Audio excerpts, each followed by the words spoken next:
So if you saw my video last week, you know I intentionally added bubble bath to my hot tub to see if we could get rid of it without having to do a water change afterwards. Spoiler alert, we do have to do a water change, and that's what we're doing today in this video. But if you didn't see that video and you want to see a little bit of fun and see what the process was I went through to try and get rid of the excess foam, and actually I did get rid of the foam. I was left with an oily sheen on the water though that I couldn't get rid of. But if you want to see that video, I'm going to put a card for it right up here. You'll also see a link for it in the description down below. It was my video from last week. Hi, I'm Jeff Campbell from Hot Tub Owner HQ, and I'm glad you're here with me. So we are going to do a complete water change right now to get rid of this oil in the hot tub's water. I already did a cleaning of my hot tub's filters because that oil is going to get in the filter as well. And if you haven't seen any of my videos on filter cleaning and you want to check that out, I'll put a card for that right up here right now as well. But let's get to doing the water change. I use a submersible pump. That's what this thing is right here.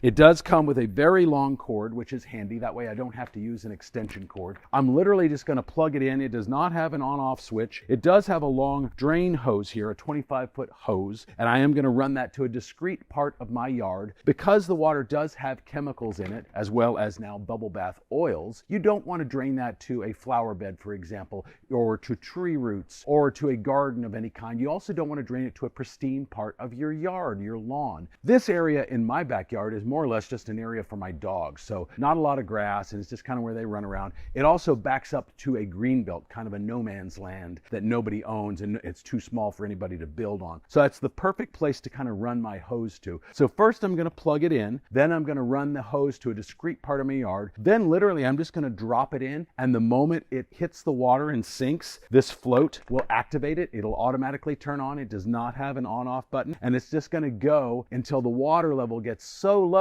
that the float stops floating and it stops working, at which case there's usually a little bit of water left and we can use a wet dry vac to get that out. But let's start the process from start to finish so you can see exactly how I do this. I love my submersible pump. I am going to put a link to that on Amazon down below in the description. But the first step is just to plug it in. I'm going to simply run the hose to a discrete part of my yard. I usually find it easier to go that way, so I'm going to reposition the camera so you can see it a little bit better. And again, this hose is 25 feet in length, so it's perfect length to be able to run to a discrete part of your yard. Now I am going to have to run down to the yard to kind of make sure that the end of the hose is positioned more or less where I want it to be. Again, away from gardens, tree roots, nice areas of grass, and foundations to like this deck, for example. I don't want it to be right there. I want it to be kind of away from those things. But I'm going to do that now. I'm going to drop this in, and then I'll be right back. And you do want to drop it in the deepest part of your hot tub. Most hot tubs have like a foot well. You do want it to be in that lowest part. That way it drains the largest amount of water possible. The nice thing about a submersible pump is that my hot tub will be mostly drained in about 15 minutes. Whereas if I hooked a garden hose up to the spigot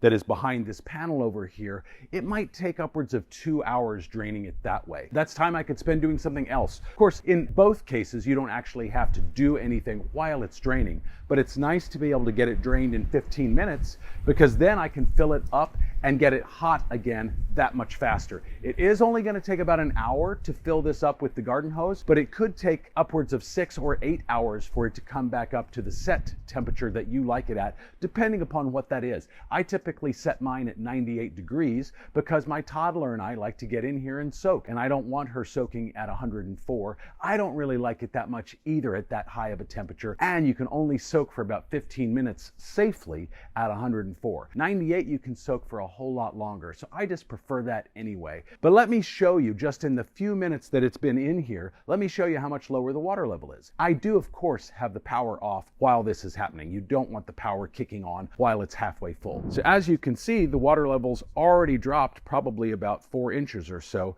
just in the maybe 2 minutes it's been going. It hasn't been going that long because the camera's been on in real time. You do see some leaves and debris in there, and I might scoop a little bit of that out with a net. Some of that will go through the pump though, but any larger pieces I probably want to scoop out now so it doesn't clog up the pump. We're probably about 10 minutes in, and as you can see, the water level is very low. Still got a little bit more to go. One thing I want to point out with the submersible pump is it often will lay on its side like mine is doing right now. It will drain a little bit more of the water though if you get it to stand upright like that.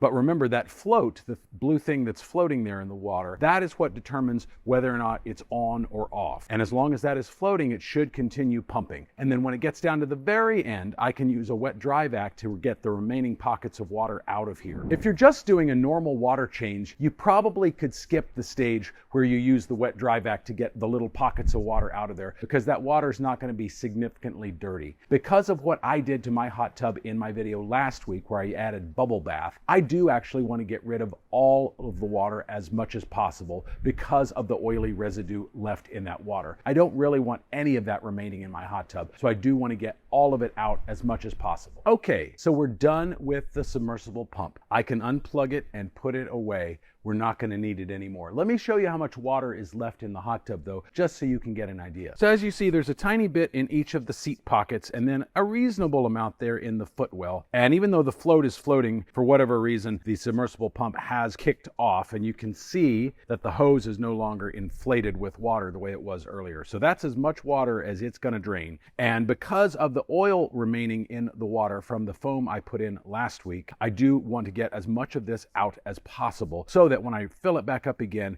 it's going to be clean, pristine water and not have a trace of oily residue. But let's do that now with the wet dry vac. That's obviously going to be noisy, so I'm going to minimize the volume while I'm doing that. I'm also going to speed it up so you're not watching this in excruciatingly real time. So I don't have to move the submersible pump per se to get access with the wet dry vac, but I am going to move it just to kind of make sure it's not in my way, essentially. The submersible pump obviously is an electrical appliance, but as you see here, it is completely designed to be waterproof and submersible, hence the name. So I'm not too worried about it and the electricity because of how far away the outlet is and how long the cord is. The wet dry vac, obviously, though, is a different story. You don't want to get the wet dry vac wet, essentially. It's okay to fill it with water, but you don't want to have it where it could fall in and make contact with the water. That's a recipe for disaster. I don't know if you could completely see that, but one tank of my wet dry vac did indeed remove all of the water from one of the seat rests, pretty much. Certainly good enough for me. It's worth pointing out it's probably going to take 10 to 15 wet dry vac tank full, say that 3 times fast, for me to get all of the water out of here, or at least enough of it to where I feel comfortable refilling it. I'm not going to bore you with all of those details, so we'll be back in a minute when the hot tub is more or less totally empty and ready to be refilled. Okay, so my hot tub is indeed empty of water. It's now ready to be refilled with my garden hose. That should take us about an hour, but we're going to time it, but I'm not going to make you sit through the whole thing. That would be about as exciting as watching paint dry. But we are going to go through and fill this thing up, and then we're going to start the process of heating it up. I am going to leave the power off initially until the water level gets more or less above most of the jets. Then I'm going to cut it on, because the sooner I cut it on, the sooner it can start heating the water. And again, that could take as much as 6 to 8 hours, depending upon the ambient air temperature, what the water temperature is of my garden hose, and what temperature I have it set to. So let's start that process now, because it's going to take us a little while. I may not be able to soak in this thing tonight if I wanted to. Anyway, as you can see, the hot tub is now full. Got the power on, as you can hear, so it's heating up. Did only take about an hour to fill up. Probably will take 6 to 8 hours to heat up. You don't want to add shock right away, because there's nothing to shock in this water. I do have my floater in there with the bromine tablets in there, and they will start to affect the water slowly over time as they dissolve into the new water. But it's totally okay to soak in there, even if your chlorine levels register nothing, because again, this water is brand new. It's not been contaminated yet. I did test and adjust the pH and alkalinity though, because that is important to get right before you get in there. But otherwise, it's good to go. And I'll see you in the next video.